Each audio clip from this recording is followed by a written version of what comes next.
Hello everyone. I am very excited about this video that you're watching today because we're going to be attempting something extraordinary that not many people know about in the real estate world of UAE and in particularly in Dubai. We're going to be talking about some of the most important legal questions and answers when it comes to owning a real estate, selling real estate, purchasing, gifting and inheritance when it comes to owning a property or a real estate in Dubai.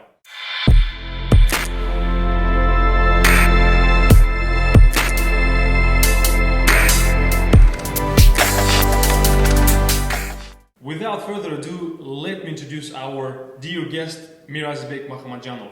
Thank you, Fahreddin. Thank you very much for the introduction. As you mentioned, there are many rules and regulations that not everyone knows in Dubai related to real estate. I'll be happy to answer all your questions. Hope it will be a very good, valuable content for people to understand related to real estate in Dubai. 100% agree with you because this video, I'm sure, will be beneficial for real estate owners and future buyers, and as well as even to the real estate brokers.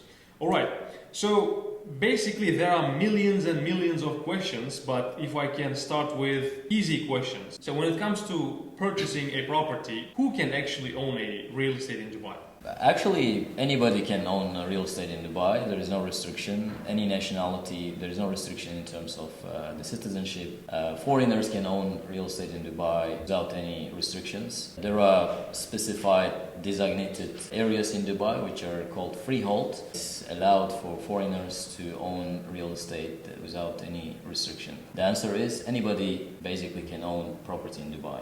Alright, this leads me to my second question. I'm wondering if a company can own a property in Dubai. Yes, legal entities can also own property in Dubai, but there are certain restrictions. So the company has to be registered in the UAE itself. Only companies registered in specific areas, for example, there are free zones. Companies registered in specific free zones or companies registered in the mainland, they are allowed to own real estate. Foreign companies, they are not allowed to own real estate from 2011. Before it was allowed, but after 2011 there were certain changes in the regulations, and from that moment only UAE-based companies can own real estate. And also within that UAE-based companies, also there are certain limits. So not all UAE companies, only specific companies registered in specific zones, they can own real estate. What are those specific zones that you are talking about? For example, companies registered on Dubai mainland, they can own property without any restrictions, and companies registered in specific zones like DIFC, ADGM, or RAK ICC. Other free zones like DMCC or IFSA, or there are certain free zones, but they can own with certain restrictions. Other than that, companies, for example, registered in different emirates or companies registered in a free zone which is not in Dubai, they are not allowed to own property in Dubai. Thank you for the answers. That was very, very valuable information, for me at least. Since we are talking about owning a property in Dubai, I'm wondering what type of ownerships do exist in Dubai? So there are two types of ownership. One is freehold and the other is leasehold. So the freehold is basically you own the property forever. There is no restriction. And the leasehold is basically a long-term lease, which can be up to 99 years. In some areas, it can be up to 49 years. It depends on the area. In freehold areas, you own it forever. There is no restriction in terms of time. In leasehold areas, you can own only up to the limit which is specified by the government. Also, many people ask me particularly, and I'm sure they also ask you, how many people can own one property? Any number of people can own one property. There is no restriction in terms of the number of owners in a single property. So it means that if I have let's say 10 family members, we all 10 can own one property, right? Yes, of course. Oh, excellent, excellent. Yeah. To begin with, can someone from outside purchase a property without coming to Dubai? Is it possible? Yes, absolutely. If a person is outside and if he wants to buy a property in Dubai, he can do that without coming to Dubai. The process will vary based on the type of property, if you're buying from a developer or if you're buying the secondary market. But in general, yes, it's possible to buy a property without coming to Dubai. So just to give a more specific answer, if you are buying from a developer, you enter into a contract with a developer, and a sell and purchase agreement signing can be done remotely. Some developers, they send the physical copy of the contract to the buyer. They want the buyer to sign and send back by courier the signed copy of the sell and purchase agreement. If you are buying in the secondary market, then you need to basically issue a power of attorney to someone in the UAE to represent you, because buying in the secondary market requires the person to go physically to the real estate registration trustee office. So there, if the buyer is not present, then buyer's representative with a power of attorney has to be present. All right. So it's either buyer needs to come to Dubai or there should be a power of attorney in place. Exactly. If you are buying in the secondary market. All right, but all if right. you are buying from a developer, then there is no need to issue a power of attorney. The process of buying a property with a developer can be handled remotely without any power of attorney. Thank you for the answer. That's very, very valuable information. Can you also please explain the process or the difference between those two in detail? Sure. Let's first discuss about buying a property from a developer. So when you buy a property from a developer, you are buying off-plan property, which is not constructed yet, which is on paper, let's say. So the first step is to reservation form or booking form with a developer, pay a deposit, which is usually 10% from the purchase value. This ensures that this property is booked for you.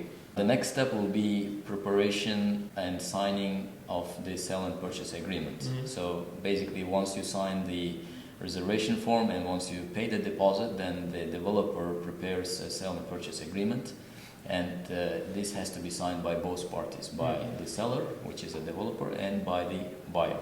All right. So once this sell and purchase agreement is signed, then developer registers the unit in the land department under your name. When the unit is registered, the land department then issues a document, official document, which is called initial contract of sale, or in Arabic it's called Uqud. Many people in Dubai know it as Uqud. This basically confirms that this property is officially registered under your name in the government system. Then, since you buy this property off plan, there is a payment plan basically that you need to pay according to the schedule which is mentioned in the contract with the developer. You need to basically continue the payments, and then when the property is completed, when the construction is completed, then you have to get the handover of the property. At the handover stage, developers usually ask to complete the payment also 100%. Some developers, they can give you post-handover payment plan, although you receive the property, but you have the option to continue the payments after the handover. Once you get the handover, that means you get the keys, you get the access cards, and you can basically use your property or rent it out. So this is a process of buying the property from the developer. But if you are buying in the secondary market, or if you're buying the ready property from, let's say, individual sellers, then the process is different. In this case, the first step is once you find the property, then you enter into a sell and purchase agreement with the seller. And this sell and purchase agreement is also called Form F. There is a specific format from the land department. Parties need to sign this document. Either they can do it directly or done through the real estate brokers who would basically fill up this Form F. And if there are specific conditions in the contract, then the parties can also hire a lawyer to basically specify those conditions in Form F. So once the contract is signed, in the contract, there will be basic conditions of the sale and purchase price, and also the transfer date. The parties need to visit the registration trustee office to do the transfer. So in this case, the parties, seller and buyer, they have to come physically to the trustee office to do the transfer. If the buyer, for example, is outside, then the buyer has to issue a power of attorney to someone in the UAE to represent the buyer. And also the payment has to be settled at the time of the transfer by a manager check. And the manager check has to be issued from the UAE bank. So at this point, I want to say that power of attorney is a very, very useful and very important document, it turns out. Yes, exactly. The power of attorney in UAE is very common, very frequently used document because many investors are outside. Sometimes somebody would use a power of attorney. He is buying a property or if he's selling a property. So the power of attorney is a document that you hear on daily basis many times. Yeah. That's very interesting. You mentioned about the buyer having a bank account and writing off a manager's check under the name of the seller. But let's say, what if the buyer does not have a registered bank account in the UAE? What would be the case then? To settle the payment to the seller, the buyer has to have a UAE bank account and issue manager check from that account. But there are many instances where the buyer doesn't have a UAE bank account. Yeah, exactly. Because buyers are outside, they don't have UAE presence yet. In those cases, then buyers would hire a law firm or a conveyancing companies who would receive payment from the buyer and issue manager check on behalf of the buyer in the name of the seller. So yeah, in those cases then we'll require to hire a lawyer or a conveyancing company to basically get the check. So this will be, logically speaking, will be more convenient than coming to Dubai and opening a bank account in the UAE. So you hire a third party which is specialized for basically receiving the sale proceeds and transferring it to the other party, right? Yes, exactly. And it's very important to deal with trusted partners, of course, because you are going to transfer sale proceeds into the account of the service provider, a law firm or conveyancing company, and they need to be trusted, of course. And sometimes you may also use family members or your friends whom you trust also to, they can also issue manager check on your behalf once you transfer payment to their account. All right, yeah. So again, in this case also the power of attorney comes in place to help. Yes, indeed. Yes. Yeah. That's very incredible. If you are not doing anything yourself, then you have to issue a power of attorney to someone to do that transaction. All right. Yeah. The next question is going to be a little bit different. I have heard some cases where the buyer transfers the sale proceeds to the seller's account directly, whether it's a foreign bank account or a UAE bank account. Is that even possible, or what is basically the process of that? Yeah, this happens also in some cases where, let's say, buyer and seller, they know each other and they settle the payment internally, whether in the UAE or outside, and then they need to do the transfer. In that case, if buyer already transferred the payment to the seller, then seller has to issue an acknowledgement deed, which confirms that the seller received the payment for that particular property as sale proceeds. And this document has to be notarized in the UAE. By the court, right? By the court, yes. So without that document, trustee office of land department, they will not authorize the transfer of the property. So they don't recognize the transfer of the property. Exactly. So, or if seller comes himself personally to the trustee and confirms that he received the payment, then there's no need for this document. But if seller is not present himself, the seller is represented by a power of attorney, let's say, then notarized acknowledgement from seller that he received the payment for that particular property as sale proceeds is a must to transfer the property. Interesting. Very interesting.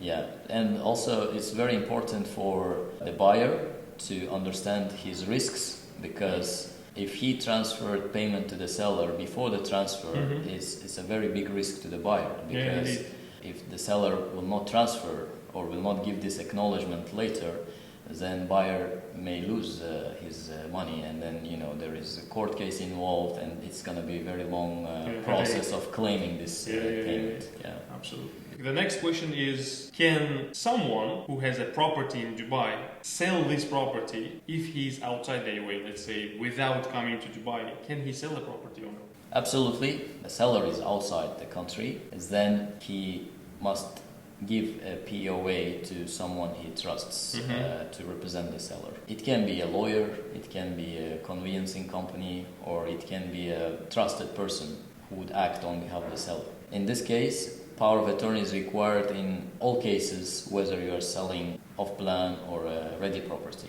All right, so since we are talking about selling, can we also talk a little bit about selling the off-plan properties, which are not yet ready or constructed, and ready properties?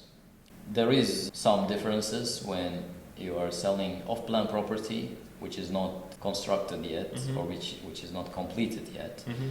And versus when you are selling a ready property.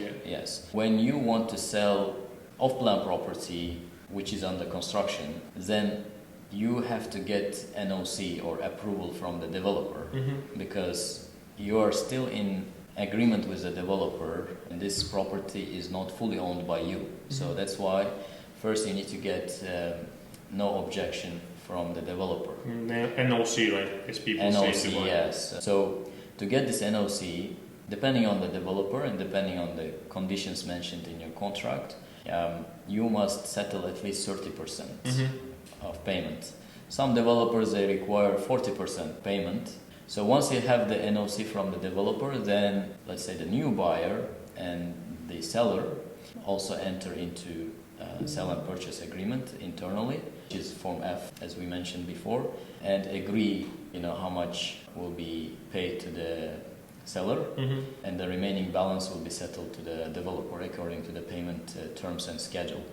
So the parties, the seller and the buyer, they would go to the registration trustee office to do the transfer. At that stage, the buyer would give the payment to the seller, the portion of payment that's due to the seller. The registration trustee office, they will register this off-plan unit under the new buyer's name. All right. Yes. So once this process is done, then the new buyer would also enter into sell and purchase agreement with the developer to basically continue the obligations of the buyer. All right. So basically, the new buyer will inherit the same terms and conditions from the previous buyer. Exactly. All right. Yes. This is the process of selling the off-plan unit. But if you are selling the ready unit, then it's more straightforward. You don't need developer's approval to sell it, but of course you need to get NOC from the facilities management company. You need to settle all the dues of the property and get NOC from the facilities management company. You would go to the land department trustee office, transfer the unit. Of course, there is sell and purchase agreement between the parties, Form F again. All right. Yes, and then transfer date agreed between the parties. So they need to basically follow the steps there, yes. And also it depends whether it's a mortgage sale or cash sale. Depending on these, there are certain differences and the requirements are also different. But in general, it's just an agreement between the seller and buyer, and they go to the trustee office on the agreed date and then they do the transfer. All right. So for my simple knowledge, when you are selling off-plan, then there will be mainly three parties: developer, seller, and buyer.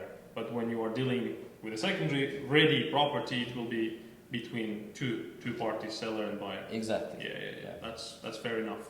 Just for my knowledge, is it secure to sell the property without coming to Dubai? Is it secure?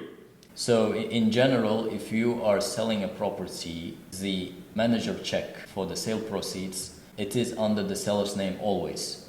So the land department requires the manager check to be under the seller's name in any case. Only exception would be when seller specifically authorize other party to receive the payment under other party's name. Again, talking about power of attorney, right? Exactly. So if seller is not present personally, and if seller wants to give a POA to someone, they need to be very careful if they want the other party to receive the payment or no. If they don't want the other party or the representative to receive the payment, the specific authorization in the power of attorney should not be there. If the seller would give specific authorization to the other party, to the representative, to receive the payment in their name, so this can put the seller in some risk. So that's why it's very important to basically pay attention to this point and also to deal with trusted people. Yeah. This specific authorization is not mentioned in the power of attorney, then the manager check would be always under the seller's name. By default, basically. By default, which can be deposited only to the seller's account. So the next question, can someone transfer his property by way of gift or as a gift to another person? In general, property gifting is allowed Mm-hmm. with certain restrictions, conditions. Mm-hmm. Number one condition, gifting can be done only within first degree relatives, All right. which include parents, Mm-hmm. spouses, and children. Mm-hmm. Mm-hmm. Other than that, you cannot transfer your property as gift. So it will be only just selling like to another person. Exactly. So Okay. it has to be then transferred as a sale. Mm-hmm. Also, you can gift your property to a company which is owned by you. Okay. So it's also related. All right. You need to prove that this company belongs to you. Then you Mhm. can transfer the property as a gift to your company, or vice versa, from Mhm. your company to your Okay. individual name. In other cases, even in reality, you are gifting your property, let's say to your sibling or Mhm. to anyone else, you need to register it as sale. Okay. Okay. Understand. So, all right. What is actually a difference between selling the property or gifting the property? Why don't I just sell it off without thinking about gifting it? Yeah, that's a very valid question. Why people would want to gift it rather than sell it? Yeah. Yes, because there is a huge difference in the transfer fees. Okay. So if you are transferring as gift, then the land department fees is 0.125% from really? the property value. Mm-hmm. But when you are transferring as sale, then it's 4%. Yeah, 4%. So there is huge difference. Mhm. That's why always people try to transfer it as gift. Okay, I understand now. Yeah. All right. And also the Dubai Land Department has put specific rules. They allow between family members, first degree family members, to transfer it as gift to avoid this big fees.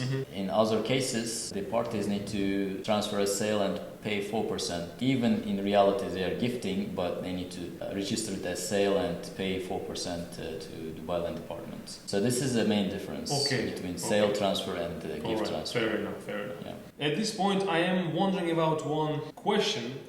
As you said, gifting is not allowed between siblings. Yep. What if, let's say, I want to transfer this property to my brother or sister, but directly I cannot do it? What if I can gift it to my mother, and my mother gifts it to my brother or to my sister? Is it allowed? A very interesting question. We actually get this question a lot. Okay. People try to find sneaky ways, right? Different ways of paying this less fees, or finding a way to do this as a gift transfer. So first of all, gift transfer between siblings is not allowed.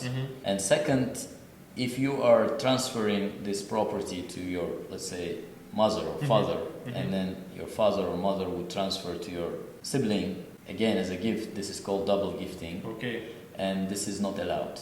So basically, to answer your question, this is not allowed. Double gifting is not allowed. All right. Double gifting can be approved only when there is a genuine reason behind it. Okay. Like, for example, you transferred your property to your company, and then after some time, you decided to restructure your assets, and then you want to transfer this property back to yourself or to your first degree relatives. In those cases, it can be approved if there is genuine reason behind that. If double gifting is done with the intention, with the purpose of avoiding this government fees, then this is not permitted. How do I manage my property if I don't want to live there, or for some reason I'm abroad, I live abroad and I don't want to live in my property? How do I manage that property? Yeah, indeed, this is a very common situation, because many investors in Dubai, they invest in real estate to rent it out, basically to get some returns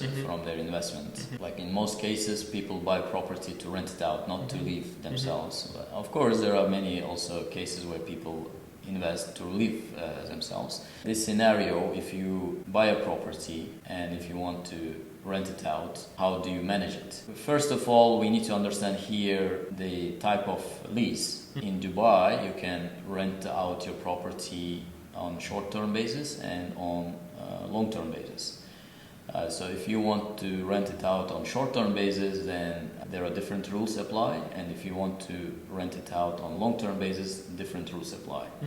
For short-term rentals, you would basically get approval from Dubai Tourism, and you would rent it mostly to tourists on short-term basis. Yeah. For visitors, for tourists. Like an Airbnb, right? Exactly, yes. Okay. So for that, you can either rent it out yourself directly as an individual by getting approval from Dubai Tourism, or you can hire holiday home companies. Basically, manage your property on your behalf. They would furnish it, they would look after communication with tenants, they would manage everything, they would take certain percentage from the returns, and then they would do everything on your behalf. So if you're outside, maybe it's more convenient to hire such companies, but if you are, let's say, based in Dubai yourself, you have time, then you can also manage it yourself. This is for short-term rental.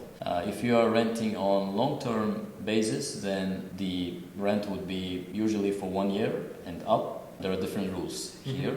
Also, you can rent it out on long-term basis, but you need to rent it out only to UAE residents with a valid Emirates ID. Okay. Yes. So a tourist without a residency cannot rent it for long-term. Exactly. Okay. Yes. Also, there are certain rules for long-term leases when it comes to terminating the contract or evicting the tenant. Be aware about those conditions when you rent it out on a long-term basis. If I am renting my property on a long-term basis, is it easy to basically terminate the lease contract and evict the tenant? What is basically the procedure of eviction of the tenant? When you rent out your property on a long-term basis, as I mentioned, there are certain conditions that you need to be aware, especially when it comes to evicting the tenant. Dubai government, they have implemented certain rules also to protect the tenants and also to balance the real estate market. First of all, you cannot evict the tenant just like that, like one day you decided to evict the tenant and you want him to vacate. This is not the case. There are certain conditions. So you can, first of all, if there is no violation, let's say if the tenant is staying in the apartment, not violating the tenancy contract or the real estate tenancy laws, then in those cases you can only ask for eviction if you want to sell the property or if you want to use the property for your own purpose or for your first-degree relatives, or if you want to demolish the property. Or if the property requires major maintenance, which cannot be done when the tenant occupies it. In those cases, you can ask for eviction, but it has to be 12 months in advance. All right. So you need to give 12 months notice to a tenant asking for eviction and mentioning these conditions. So let's say if I want to sell it and if I want to demolish or do a major maintenance, then I have to wait for 1 year, let's say. Exactly. Okay, all right. Yes. All right. That's very good rule and regulation actually to protect the tenants. And also one more point, eviction notice has to be notarized. If you send eviction notice by email or by WhatsApp or by other means of communication, this is not valid. All right. So by laws, the eviction notice has to be notarized and served through the registered mail. How does it work? What is the registered mail? So usually companies, like local courier companies who would provide this service. Also the notary public also, they have this service. So once you notarize your eviction notice, then you can use the services of courier companies or the notary public to deliver your notice to the tenant. Okay. Yes. I got it. And this eviction notice is usually drafted in a specific format, Arabic and English languages. Only in that case it can be valid. All right.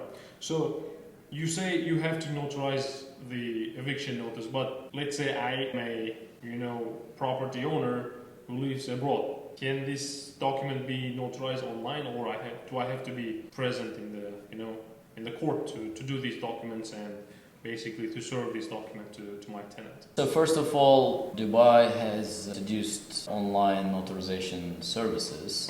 This is part of the digitalization of government services. So now many transactions can be done online, including if you want to notarize certain documents, you can go for the online notarization service. Or alternatively, if you have an agent whom you have given a POA before to manage your property, your agent also can go to the notary and issue the eviction notice on your behalf. It's not convenient for you to come physically here. There are ways to get this eviction notice done remotely while being abroad. Since we are talking about managing of the property, what are some costs involved in basically, maintaining the property? Usually, there are like service charges which you incur on annual basis to maintain the property, which is paid to the facilities management company. Okay. It depends on the type of property. For example, apartment in a building, on average, it's 15 dirhams per square feet. Okay. Annual service charges. All right. If it is a townhouse or villa, the service charges are less usually. On average, we can say around 5 dirhams per square feet.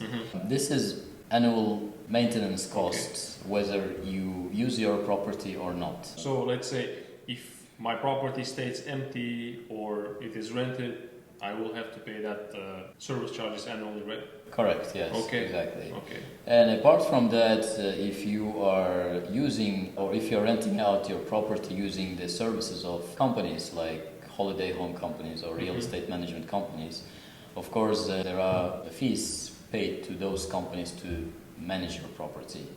So if you are renting on short-term basis, through holiday home companies, then you're looking at 15-20% of your return to be paid to those agencies. If you are renting your property on annual basis through the real estate brokers, then usually brokers, they charge, depending on the type of the property. For residential, they charge like 5% of the rent. So yeah, these are the costs basically to incur, own a property in Dubai. All right, that's good to know. Basically, the next question is going to be a little bit different. Let's say, what happens to the property if the property owner passes away? I'm asking this question from a point of view because I have, heard some rumors. Let's say, if you don't have a will, the property, goes to the government after even you passes away. What does the law say about it? What is the procedure of, let's say, inheritance? There are many misconceptions around inheritance in UAE in general. And unfortunately, like many service providers, in order to sell their services, they create so many different noises, wrong information around this inheritance topic. Okay. Like any country, UAE also have its own inheritance rules. They follow the standards which is applicable internationally. So property owners, they own a property and it's their property forever. So the government is not going to take it back if the person passed away. Only the legal heirs of the property owner has a right to claim that property. And the legal heirs can be determined by law or by a will. So if a person has written a will during his lifetime to leave his property to a specific person, the legal heir is determined by a will. However, if there is no will, then the legal heirs are determined based on the law. The law can have different application. For example, if a person is a Muslim, then Sharia law can apply. If a person is a non-Muslim, then they can also ask to apply their home country legislation. Okay. So the property will be distributed according to their home country's laws. All right. And also there is a misconception that when Sharia law applies, the government takes share there. Okay. This is absolutely wrong. Sharia basically determines who gets what. Okay. And like the family members, as usual as in other legislations, family members, they would have right to claim that property. All right. That was it. That was my last question, and it was very, very valuable, very enjoyable conversation with you, Mr. Emir Azizbek. So thank you very much, Fakhreddin. It was a pleasure indeed to be part of the podcast. Likewise. And happy answer all your questions, and I hope the viewers will find it useful. The aim or the idea behind or the video that we are trying to do is to provide people a solution so that their transactions related to the properties or whatever, we will be happy if we contribute to their management. Special thanks to you for your coming and for your visit, Mr. Azizbek. Thank you so much. Thanks for coming, Mr. Azizbek. Thank you.